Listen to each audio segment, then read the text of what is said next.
Hello and welcome in to Talking Bengals, the world's realest podcast, because we keep it real. And today it's going to be real bad about the Bengals because it is just a crap show. I'll keep it PG. I won't waste one of our good ones already this early in the show, but it's not good.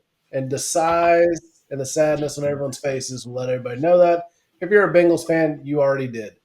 So, Nick, how you doing? I'm here. I'm here. Better than not being here. Burnsy? Well, that was an exciting adventure on Sunday. Exciting or soul crushing? It was definitely a roller coaster of emotions the whole day. Uh, you know, Chuck runs it back to open the game. And you think you got this amazing comeback coming, and then me and my niece's husband looked at each other and said they left too much time on the clock. Yep. But would that have really killed them if anyone knew how to tackle? That's my question. Before we even get into cheers and jeers, tackling is not that hard. I mean, I think between the three of us, we were a pretty decent football player at one point in our lives, and At one point. just holding on to somebody until they hit the ground is basically what tackling is. Yeah, you want to drive through them and hit them hard, but at the end of the day, if you just hold on to them and make them fall down within a yard or two of where you grabbed them, that's usually good enough. So the fact that four different Bengals had an opportunity to tackle that guy, especially two of them touched him right at the edge of field goal range, with they'd had to run down as fast as they could and spike the ball, probably at least 10 to 12 more seconds run off. Maybe they get one more play off, maybe they don't. Maybe they kick the field goal immediately. But the fact that you just let the guy get a touchdown, what the beep? I'd say Burns needs some work there. You're welcome. So, all right. You talk about people just missing tackles. Geno Stone just straight up ran past him. Yeah. Like, you're a veteran, dude. You are a veteran safety. The whole reason you're on this team is because you're a veteran safety. And you do that. I'm sorry. Go put a practice squad safety out there. He can overrun receivers. Yeah. He can overrun tackles. He can miss tackles by throwing his shoulder into people. I mean, I still have the question: can Jermaine Burton play defense? He's not doing anything else for you. Can who else? Can Chuck Sizzle play defense? All he does is kicks and punts. Like, can anyone else play defense at this point? Sign anybody. Burns, I know you got something before we get into cheers and jeers. Yeah, it was kind of crazy. I mean, even who was it? It wasn't DJ Turner. Was it CTB Probably. that came up from his coverage play? And if they would at least tackle him right there, Santos wasn't making that kick. He couldn't kick outside of 40 yards the entire game. That was kind of crazy. It just, I don't know. I didn't even stick around to boo Zac Taylor off the field. I literally, we just left as soon as they scored the touchdown. All right, that's it. Let's go. Yeah, that is the old days coming from somebody who went to a billion games as a kid. That is just so classic Bengals. I mean, I guess things are coming back in vogue from when we were in middle school and high school. So why not the Bengals of just letting us down, making us depressed, and leaving the stadium to, Tom Petty, I won't back down as you just lost a game in the most heartbreaking fashion. It's back. The nostalgia for the late 90s, early 2000s, it is back, everybody. So the other thing that it reminded me of is the pain of the Brandon Stokely touchdown at. That's exactly what it felt like, except for I was actually there for that one. I didn't have to listen to the CBS call of it. But yeah, it was.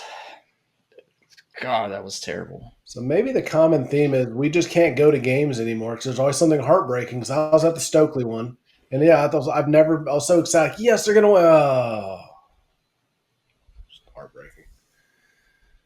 All right, let's do some cheers and jeers. Zach, put the plug in. All right, Cheers and Jeers is brought to you by W Energy. Looking for some extra energy or focus to get you through your day without the crash, mind you. Look for no further than W Energy. Head over to w.gg and use promo code TBCFB10 for 10% off your order. That's DUBBY.GG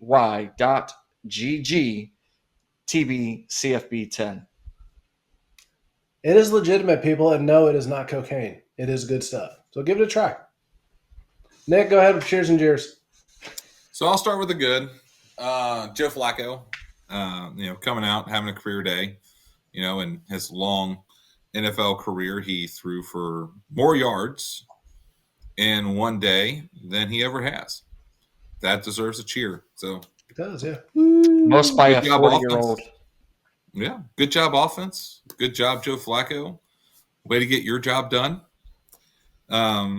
Defense, I think we can all agree that the jeer is, where are you?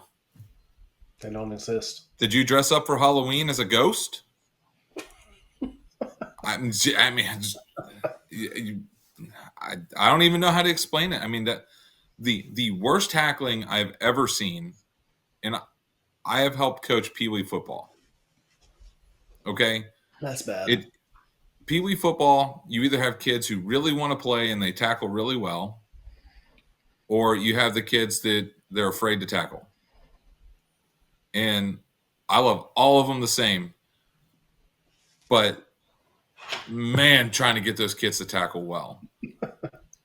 But then you have the pros who they're getting paid to tackle well, or at least tackle, period.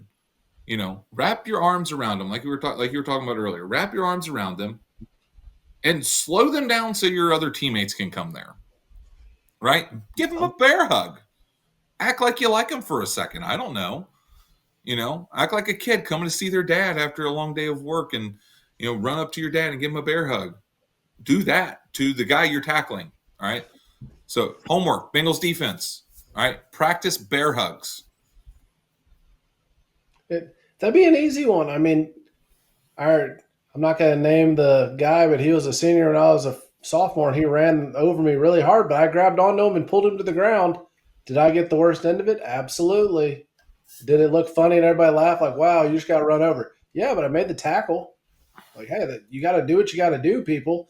And if I could do that as my unathletic self, I'm pretty sure professional athletes could do much better. Like, it's not that hard, guys. It's really not. You get paid a lot of money. Grab the guy and tackle him. It's easy. Anyway, Zach, I'm going to go next and let you close out the segment so you can do another, mention of our sponsor there. But my cheer, yeah, it's hard not to just say that T. Higgins is not a monster, because he is. Absolute monster. His 2 touchdown catches. I mean, the one where they're like, it's not a touchdown at first. I'm like, in what universe did any part of his body hit the ground that there was any question? So I'm glad that didn't take him very long to realize that the ref standing right there was completely blind and had no clue how to call a touchdown or not a touchdown. But a great catch. The fact that he caught that ball and it was not intercepted or deflected, incredible. It was great. Loved it. So T never disappoints. T's just great. But I'm going to go ahead and call out specific people on the defense, and that means the defensive line. Do they exist? Do we have a defensive line out there? I mean Joseph Osai he got at least one tackle in the backfield. Yeah, that's pretty bad that he's your highlight when you have 2 first-round picks on your edge who can't do crap.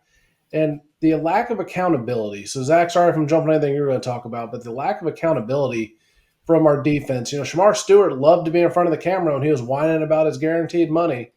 But the fact that he's done nothing this entire season, no, I don't want to be in an interview. Just leaves the locker room. Complete crap. All you care about is money, which, like I said, all he cares about is money.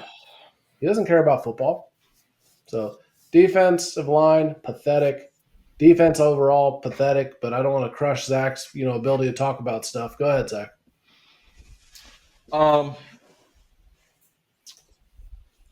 So I'm going to go a couple cheers that you guys didn't mention. Jamar had 6 catches for 111 yards. Joseph and Fant both had a touchdown in key moments within a minute of each other that actually gave us the lead at the end of the game. Crazy.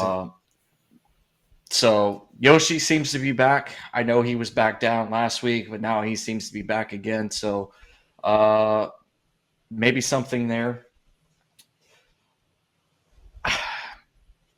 I'm going to jump in my jeers, but before I do that, I'm going to go off of what Casey said about the defensive line.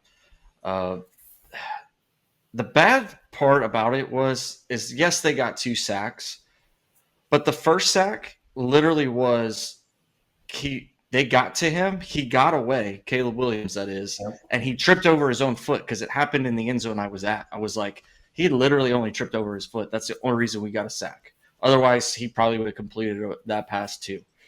He ran for 25 yards. I mean, Yeah, one of the two. I mean, he looked like Lamar Jackson out there. Yeah. Which we've got to play 2 more times, by the way. and he's not. Just to put that out there, he is not Lamar Jackson. No, he's not. I'm surprised Justin Fields didn't look that great last week. And then the other sack was more of a coverage sack. It again, one of those things where he just couldn't get anywhere, so he just went down. So, but my actual jeer for the game is the lack of the running game. You had 15 carries for 46 yards. I said last week that the sweet spot is between 20 to 25 carries, and you ran at 15.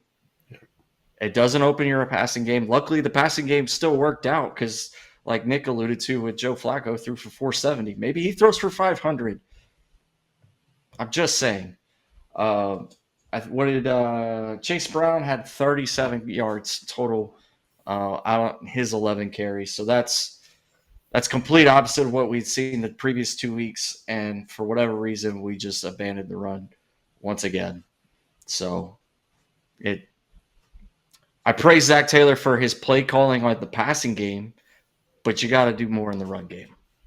We got to control the clock. Yeah, that's too. Like, you got to keep your defense, as bad as they are, you have to maintain your offense on the field as long as humanly possible. Oh, yeah. You got to keep the freaking clock rolling. I think there was 55 seconds right before they scored, and they ran the ball. They called their second timeout, so they still had another timeout to burn.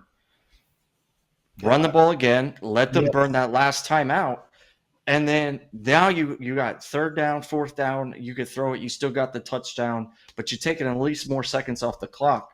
Granted, they only needed 25 minus 17 is what? Math. 8? Yeah, it's math. Yeah. 8 seconds. It took them 8 seconds to score after they got the first down. So even 8 seconds would have been too much. But also, since we're just going, so cheers and jeers, we got our segment done there. W's awesome. Go out there and get it. Burns will plug it again at the end of the show probably. But we're getting into it. The defense, historically horrible. Historically horrible. First, and it's to blame on everybody. I'm not even going to ask you guys who's to blame because it's to blame on the players, the coordinator, the head coach, and the front office, especially Duke Tobin. It's on everybody. And we'll touch on all these 4. I'll let everybody get their opinions in at some point. But Caleb Williams kept running out of the pocket. He kept running out and getting wide open. Nobody had contained. Nobody was spying. Nobody was doing anything to stop him. On that last drive, I'm like, we just need a sack. We just need to not let him break free here and get a first down. Nobody within 25 yards of him. He probably could have run even further down the field. But he's like, no, I'm going to slide. So how do you let that happen over and over again? How do you let two throwback passes, threw it to the backup quarterback who then threw it back to the quarterback, and both times the quarterback's open? Like, this is backyard stuff, guys. Like, we've all played this for our entire lives. Trick plays, backyard, Philly specials and whatnots. Come on. Like, the defense is atrocious outside of Trey Hendrickson, which the fact that he's still a Bengal, WTF. What good is he going to do? Oh, we don't give up on a season. 3-6, and the Ravens have nobody serious to play but you and the Steelers, and you're not serious. The Ravens have nobody else that's hard on their schedule. They're going to win the division. Pittsburgh's going to fall apart. Baltimore's going to win the division, and we're going to end up at 5 and how many games we played on? 12. Like, that's what's going to be. Because this team is terrible. You do get to play Cleveland again, so there's probably a win. somebody else may, get lucky against them because I've seen the worst Bengals teams at least win a few games. But I mean, I don't know. What subject do you want to go to next, Nick? Because I could go all night. I mean, I really want to hound on the simple fact that Caleb Williams, all he had to do was take one step in one direction at any given point in time, and somehow he's able to just miss one of our pass rushers. And the lack of creative blitzing is absolutely asinine. How do we not have somebody coming off the edge every once in a while? How do we not have somebody spying the quarterback and just following the quarterback wherever he goes, especially when you have a mobile quarterback? How do you not do that? Al Golden, you were the defensive coordinator in college where you have to guard against that. Run your college defense. Run any defense. Run the college defense that made you successful where you were at. I mean, I'm going to be honest with you. If Duke Tobin's not done by the end of this season, I don't know that I can watch the Bengals anymore. Yeah, because this is so piss poor, just absolutely terrible. It's to the point where I'm not going back to the 90s and through the 2000s when it was that bad. When we're talking about 2, maybe 3 win seasons, and at least we had a halfway decent defense. Our offense might have sucked, but at least we had a halfway decent defense. At least some players on defense, it seemed like they cared. I mean, but when you have a defense I don't think there's any better way to describe it. You're literally trying to stop a flood by throwing a board in front of it. You're not stopping anybody. It looks like us playing against our 5-year-olds. Yeah, dominating. And our 5-year-olds being the defense. I mean, it's terrible. It's terrible. It's to the point where we're literally our defensive line is getting blown off the ball so bad that the offensive lineman is able to throw our guy through the air. How are you a professional football player and you get manhandled like a small child like that? Well, absolutely uncalled for, absolutely just embarrassing. And if I didn't have half a mind, I would be dropping some really bad language right now. But you have terrible defensive play calling. You have no blitz whatsoever to talk about. Even when you do, it's always up the middle. So what does Caleb Williams have to do? Go outside. Guess where the cornerbacks are? Well, they're covering receivers. Where's the linebackers? They're back playing zone, the ones that didn't blitz. Nobody's covering freaking quarterback. That's the reason why they're able to do that little throw to the backup quarterback, let him run around to the right, and then throw back to Caleb Williams for 20 yards. I mean, because nobody's watching the quarterback. How simple is it? It's pretty dang simple. Play calling for dummies book, for crying out loud. It's I'm not. There's no way. I am not a very smart play caller whatsoever. You would never want me calling play calls. But I think I could probably do better than what's being done right now on the defensive side of the ball. They're overcomplicating it. I mean, I really feel like this could be a 4-hour episode. So I'm going to try to guide a little bit of topics, let you guys pick which one you want to go with, because there's so many things. No, I'm doing it to you, Bernsey. Do you want to talk about Zac Taylor, Duke Tobin, or more on the defense? Well, no. Let's see. You got to talk about Duke Tobin. He talked a little bit about Al Golden. I do have a couple caveat points to what you're saying. Both the ends, Miles Murphy and Shamar Stewart, every time they were cutting in. Yeah. No one was containing. So there is that, which is amazing. Shamar Stewart also got pancaked 7 yards in the opposite direction of the play call on that 4th and 1. That was terrible. I know you guys. It absolutely freaking embarrassing. Geno Stone got freaking blindside, Michael Oher kind of stuff on their on the Bears side of their sideline. Jeez, I can't talk. I'm all wow. So I'm going to take the Zac Taylor point after I finish those points. So Zac Taylor, for me, I struggle with the fact that I get that he's probably one of the better offensive minds in the National Football League. When it comes to the passing game and things like that, it's actually worked pretty well this season. Yeah. If you go and actually look at the stats of what he has dialed up, yes, we still do the stupid bubble screens and the weird draw play from time to time, but overall, like, he calls a pretty good game. Otherwise, we're not putting up 38 or 40 points. So you take those couple games with like the Vikings and those guys out, it's gotten better. So they figured that piece out. But he has no idea what to do on the defense. He even said it in his press conference on Monday. He says, I can only provide you the defense and the defensive coaches and offensive mind perspective because I didn't major in defense. I majored in offense. It's an acceptable answer if you're an offensive coordinator. Yeah. You are the head football coach of the Cincinnati Bengals. You have to know all schemes, all three facets. And I almost knocked my mic over because it drives me nuts every time he gets this question and he's like, well, I don't know. I'm an offensive guy. I don't know anything about the defense. Bro, that is your lane. All lanes are your lane. We like to talk sectors of fire, like the offensive coordinator's here, the defensive coordinator's here. The smallest sector of fire over here is the special teams. And this is yours. You are the battalion commander.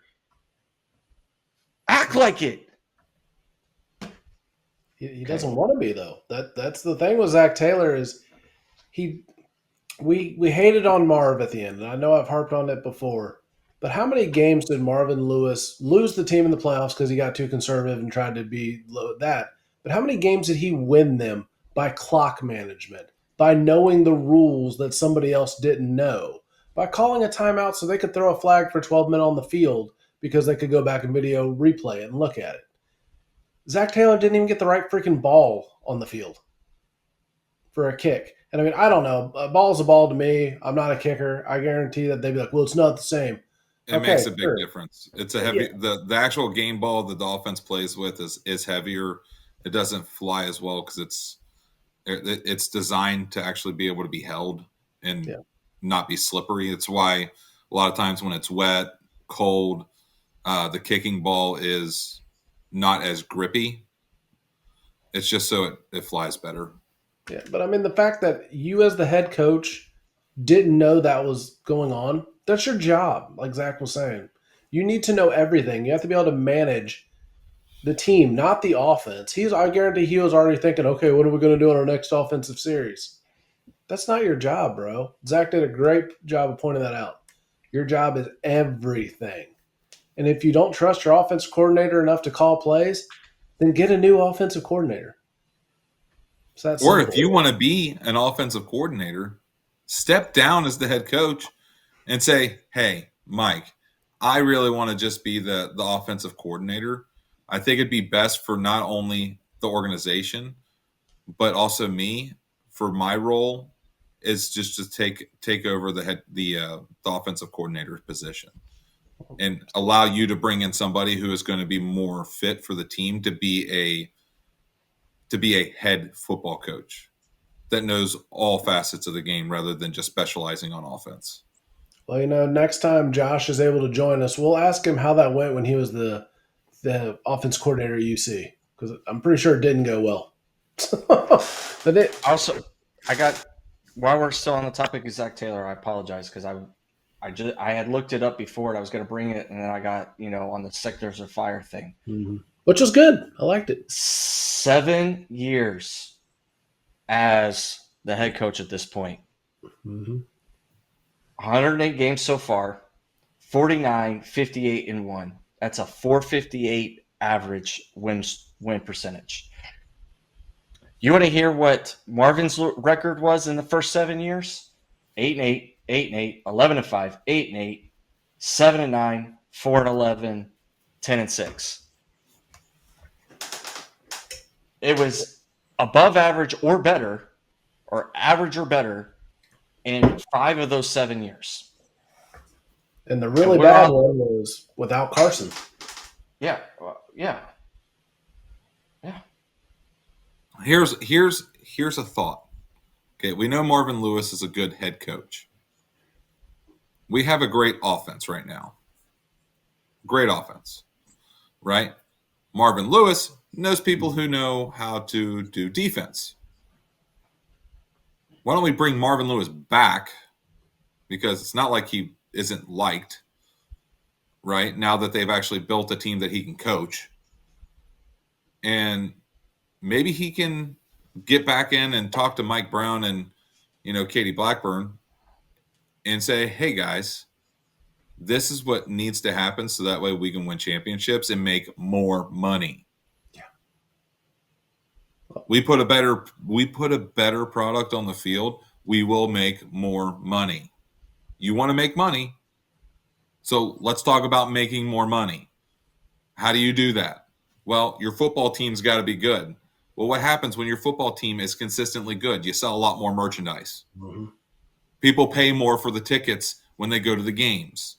Your team makes the playoffs, get home field advantage. You then make more money in the playoffs. Hey, you win a Super Bowl, you get even more money. Your players get deals. Well, guess what? The team gets a kickback from those deals. It's going to be money. Money. That's what Mike Brown's in it for. That's how you do it. Man, it's just a crap shot. I thought the same for Zimmer because I thought, when's the last time they had, 21, 22, they had a good defense. I wouldn't say it was great. It was good. It did a good job. It did what it needed to do to win. But the last time they had a great defense was under Zimmer. What's he doing these days? And he's out of the game. His philosophies don't work. Can he put together a better than 30-second defense? Could he put together a top 20 defense, top 15? Maybe. Not with top 25. Not with the group of flunkies we got right now, but you got to do something. You got to start somewhere. And I'm not a fan of Al Golden at all. His interviews to me are flat. He has no personality. He doesn't seem to know what he's doing.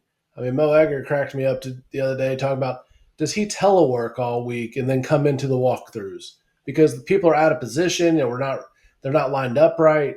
That's on the coordinator. 100% on the coordinator. The fact that, we had the right play call, Jordan Battle said, but we just weren't aligned properly. What? You get paid to do one thing. One thing. And for anybody else that's in a profession, could you imagine walking in and telling your boss, yeah, you told us what to do. We just didn't do it. How would that go over for any of us? Not well. It would not go well. I'm a government employee, so. Yeah. Well, hey, that's what I was going to say. The only place you're allowed to suck at your job and keep your job is in the government, typically. So, but that's neither here nor there. Love our government employee and military.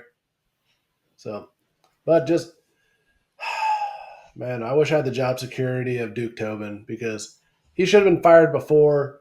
He gets lucky, and I'm back on the Duke train. I'll let somebody else take Duke for a while before I just read his eulogy here. Let's talk about Duke Tobin's failure to get any form of scouts whatsoever. We got 2 scouts. We're a National Football League team, and we have 2 scouts. There's like 128 eligible Division I college football teams, plus how many Division II, Division I AA, Yep. Division III, NAIA, JUCO. There's a lot of really good football players that don't play Division I. Mm-hmm. There's a lot of Hall of Famers that came out of not Division I schools. When you're looking in player development and acquisition, you have to be looking for a skill set and an attitude. You're not looking for who's out on the field actually performing the best, because 9 times out of 10, they're performing that well because of everybody else around them. You're looking for somebody who could do that no matter who's around them.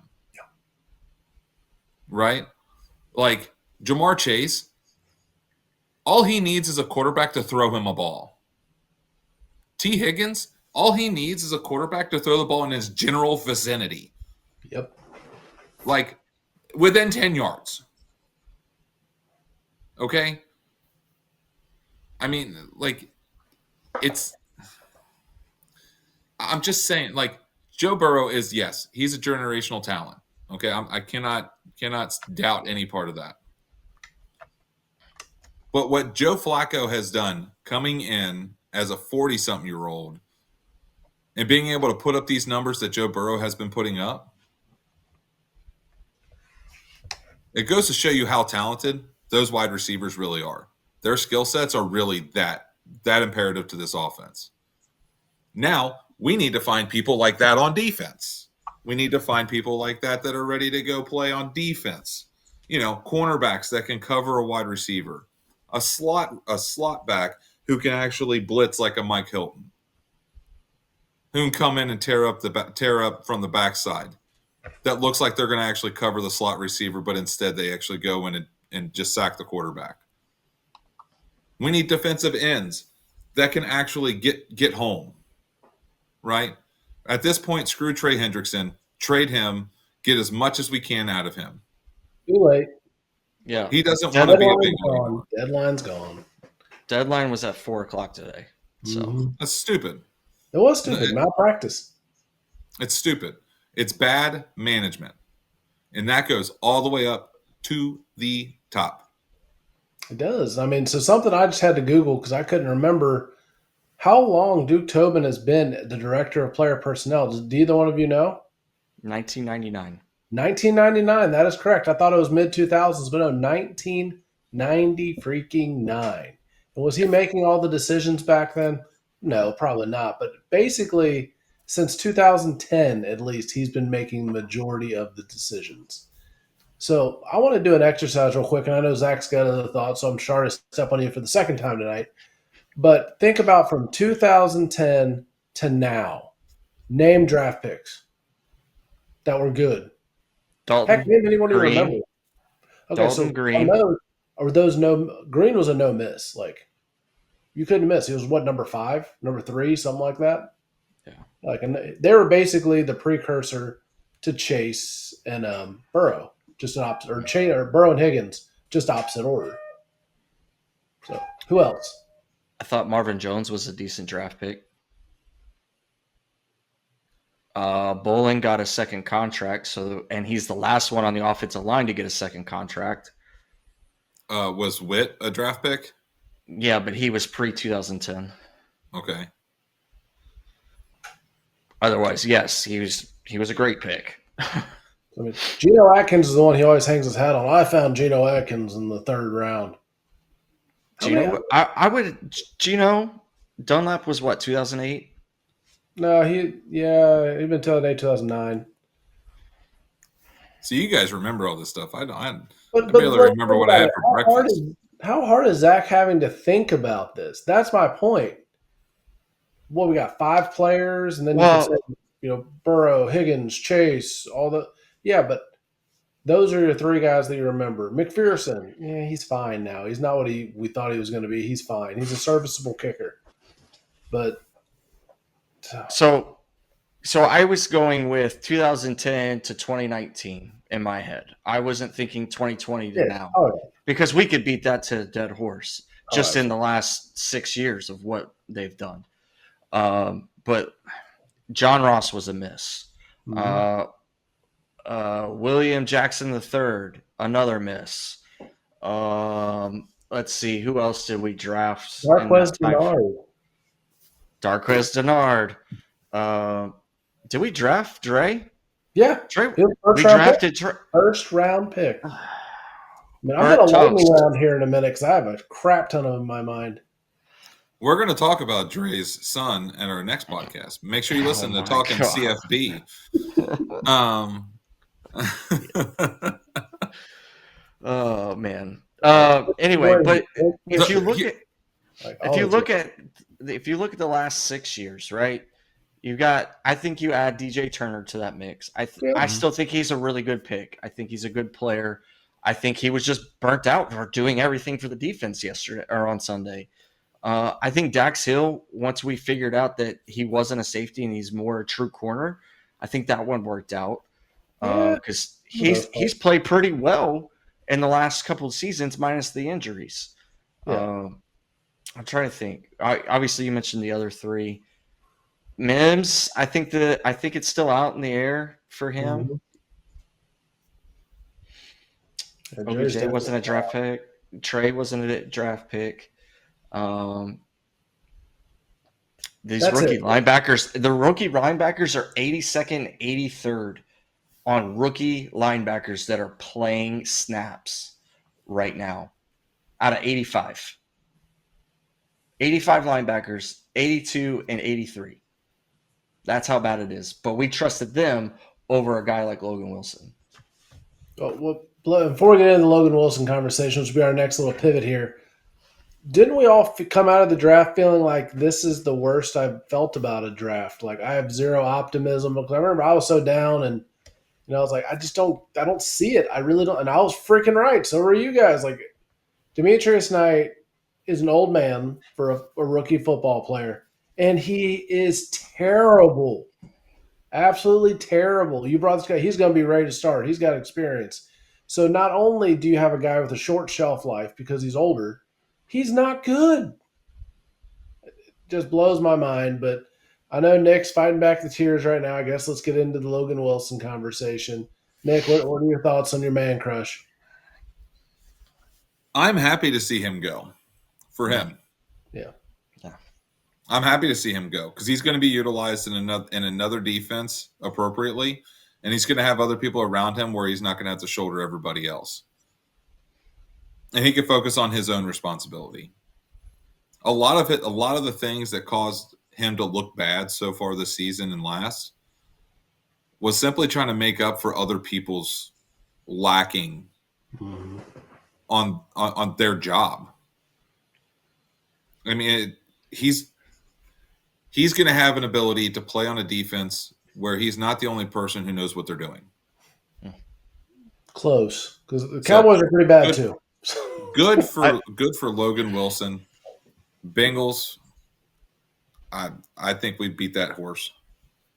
Hey, but don't worry, it's another 7th-round pick. Could be another Dijon Anthony. He's played a lot for us. Who knows? Maybe we'll get a Takeo Spikes out of the draft. Who knows? So the Bengals obviously are the 32nd overall worst defense in the league. The Cowboys There's are only 32 31st. teams, ladies and gentlemen. Only 32 teams. We're bad. Hey, they're number one when it comes to the worst. Positive. Positives. I love it.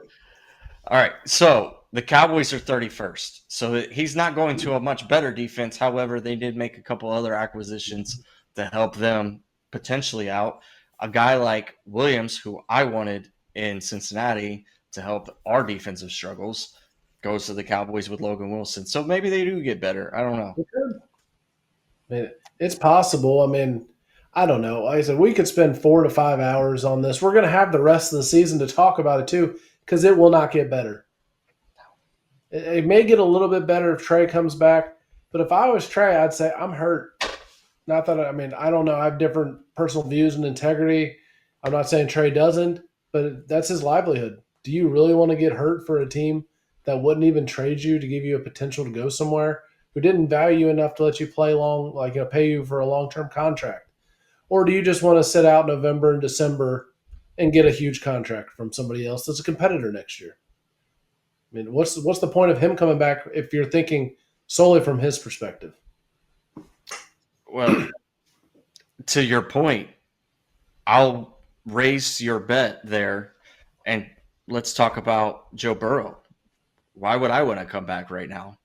Your defense, Joe Flacco's handling the offense just fine. Let him finish out the year. Let him get 2 more wins with this garbage defense. I don't even know if you're going to get 2. I'm worried about Miami. Tua Sure. might actually look like the Heisman candidate again. Yeah, there's the other one I thought was Miami. That hopefully Miami and Cleveland that get you to 5-12. I mean, something has to change, but we do have to take a quick pivot here.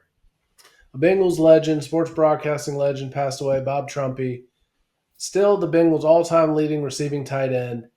Transformed the game as far as after he was done playing football because he became an announcer, one of the initial players who became a lead announcer, not a color guy.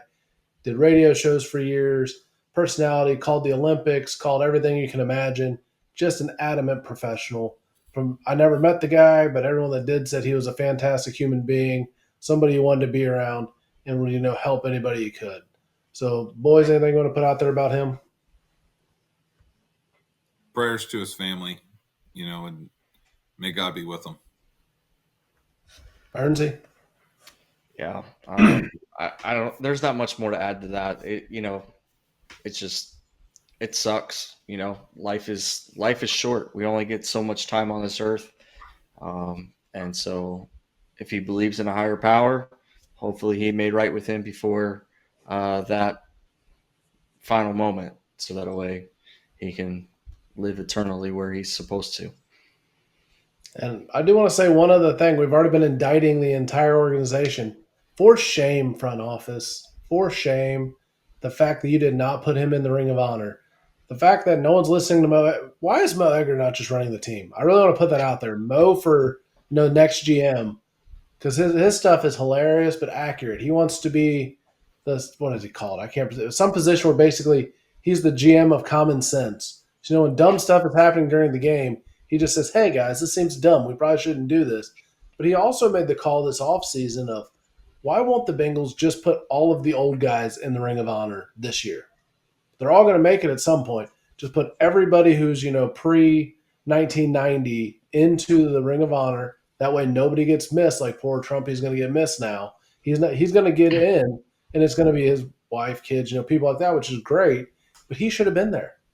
Mm-hmm. So the fact that you totally mismanaged this, well, no, only 2 guys get to make it per season. Yeah, do that after the guys who should have been in 25 years ago.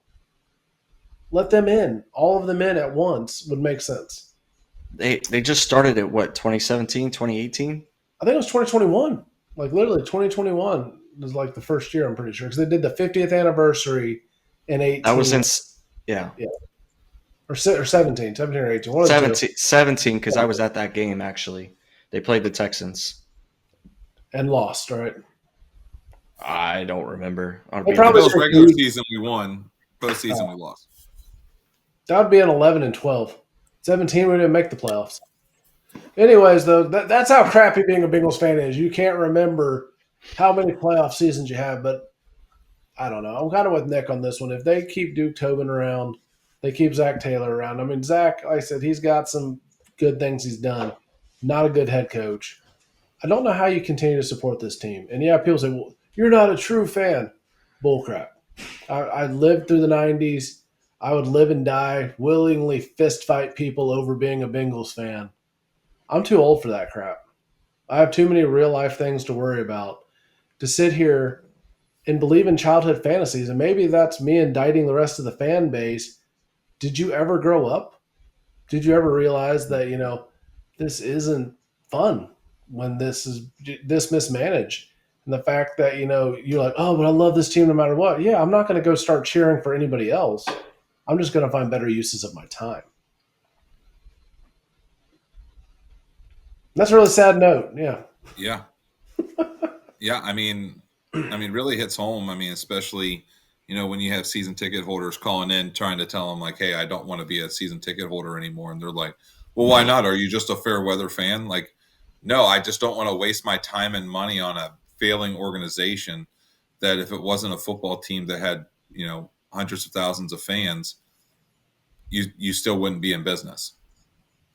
People are fans because of your players. They're not fans because of you. Well, I mean, I think I've harped on it before. I know I have. The thing the players don't understand, the thing the organization fails to understand, the fan base is the team. That's what it really is. If you don't have fans, you don't have a team. You can put anybody in that laundry, and if the fans still support it, it's fine. And that's the problem. I think they've come to the realization that we can put anybody in that laundry and people will pay money for it. Now that they're not, it's going to be an issue. But we're going to outlast the coaches. We're going to outlast every player. We're going to outlast Mike Brown. At some point, I mean, I don't wish any ill on the guy. He's an older gentleman. But at some point, he's not going to be around. The fan base is going to outlast everybody unless you make it to the point where the fan base can't support you anymore. And then the team's going to move, and I just won't watch pro football anymore. I mean, what we could do, all right, is petition the NFL to allow another team like Green Bay, where it's all fan ownership, like legit, and because it's no longer allowed anymore. Because once Green Bay did it, they're like, oh, nobody else can do it. So I looked this up, by the way. My wife and I did. And what we could do is petition them. And then what we could do is use the Kentucky Speedway to refit that as an NFL stadium. And then use that for an NFL football team. It's literally right in the middle of Northern Kentucky, Louisville, Lexington, like literally everybody who's dying to watch a good football team. Do you know the funny thing, though? Since you talked about the distance, that's about the same distance that it would be from downtown Kansas City to where the Chiefs play. Because I went to a Royals game when I lived in the Kansas City area. And, yeah, it's literally an exit with like 3 things off of it and then 2 massive stadiums, which would basically be the Sparta-Warsaw exit. There's nothing there except for an empty speedway that's now filled with cars for sale. No, yeah, the cars are gone. Cars are gone? Yeah. Now it's nothing there? Yeah, it's just an empty stadium, overgrown parking lot. And not even cars going to be there. See, what we could do is somehow find a way to get hundreds of thousands of people to band together to start a football team that we can all agree on. This guy should be the coach. This guy should be the offensive coordinator. This guy should be the defensive coordinator. And then this guy is head of player acquisition and development. And then when they don't do their job, we could fire them. Be great.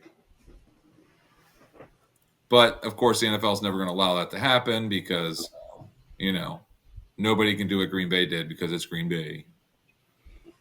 It's just sad. Oh. So, I don't know if I pitched this to you guys or not in our little groupie chat. And maybe I did. I don't know. But for the viewers, I come up with crazy, wild ideas. Nick's is pretty crazy and wild, too. But this one's even more crazier. Oh, gosh. You fire Zac Taylor immediately. Yeah. You give Nick Saban a lucrative contract with not only player management rights, so you fire Duke Tobin as well. You give him both seats. And then there's a succession plan in place for him to find his own replacement for there and the GM. And when the Blackburn and Brown family decide it's time, they give him ownership rights, and now he is the owner of the Cincinnati Bengals. I'm just saying, you give him all of that, I think he takes that deal. I mean, they're offering him lucrative money to go to college football, to LSU, back to LSU, to Florida, to Penn State, and all these other places. And he's not going to take any of those because he lives in Tuscaloosa, and he's a king there. He lives in royalty. And his house is really nice. I've seen it.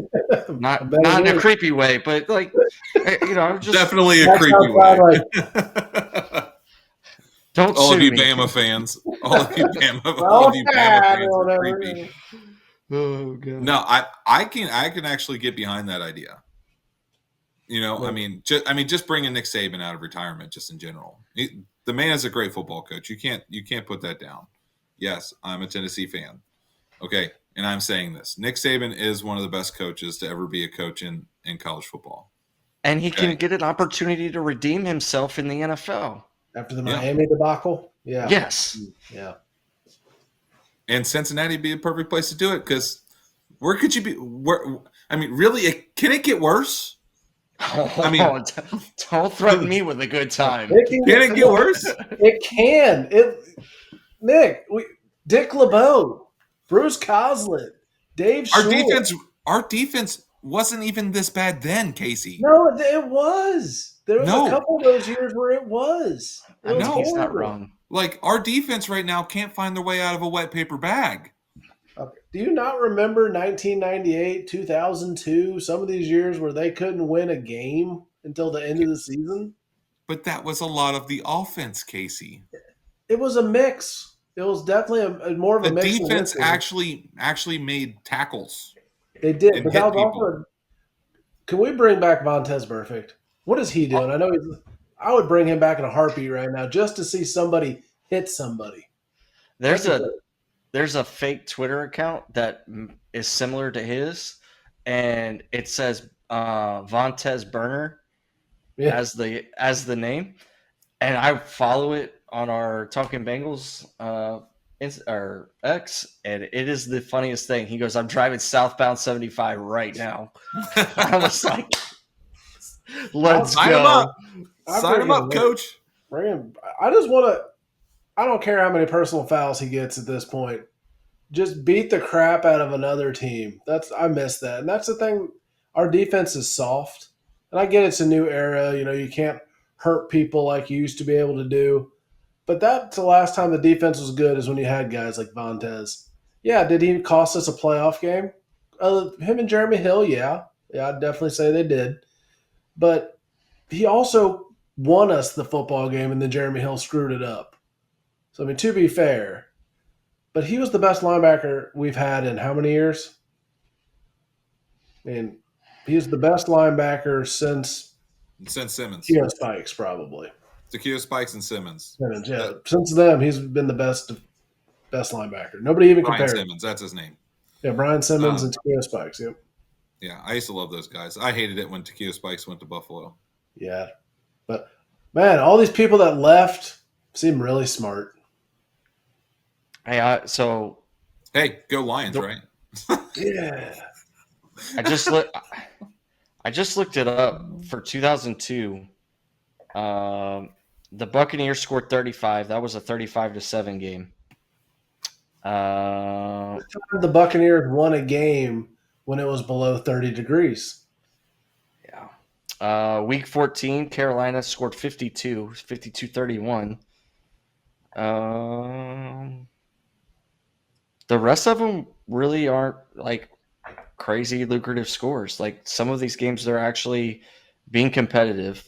Does anybody want to take a gander at what the 2 wins were that year in 2002? Well, it definitely wasn't Cleveland. Was it Steelers? Nope. Trying to remember.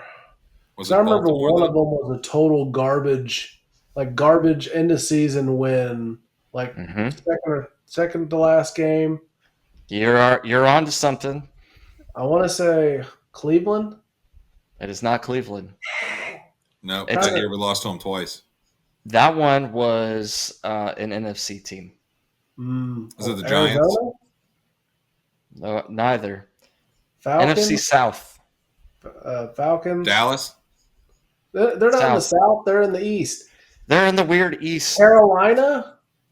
No, that was the one we lost 52-30. Oh, yeah, dang, you already said that. Tampa?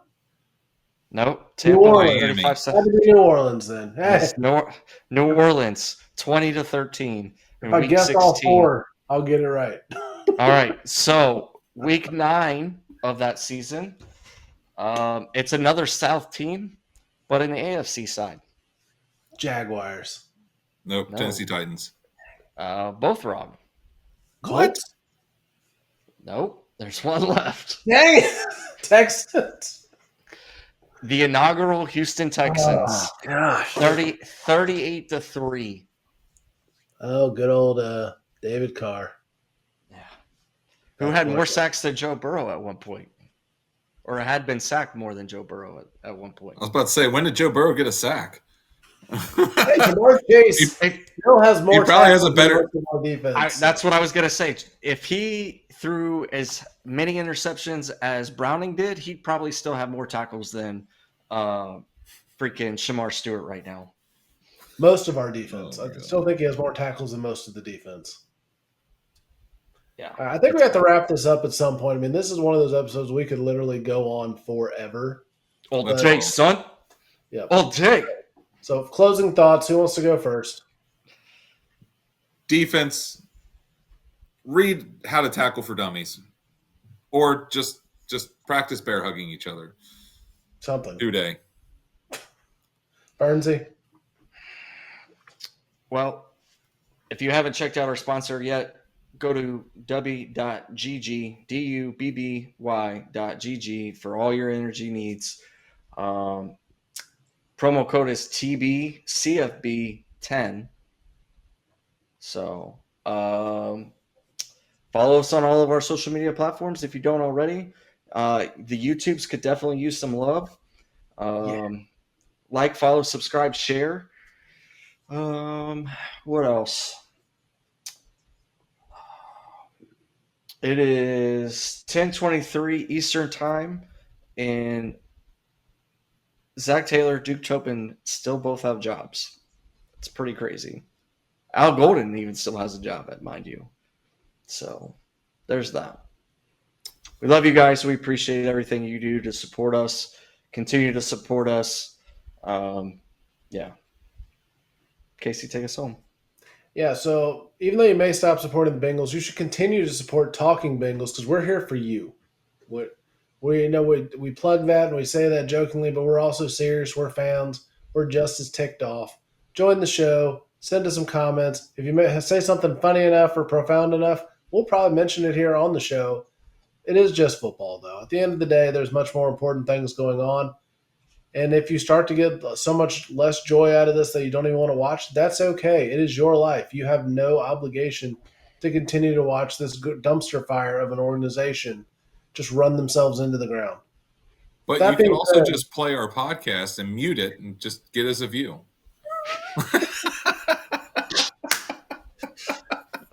Nick and his ideas, the crazy, wild ideas. I love it. But I mean, anyway, if everybody did that who's a follower, we would have a lot more views. we would. That is 100% true. And more And sponsors. My last thought here for the night is it baseball season yet? No, gosh. I wish. Anyways, thank you all for tuning in. We'll see you next week. And the good news is they can't lose on Sunday.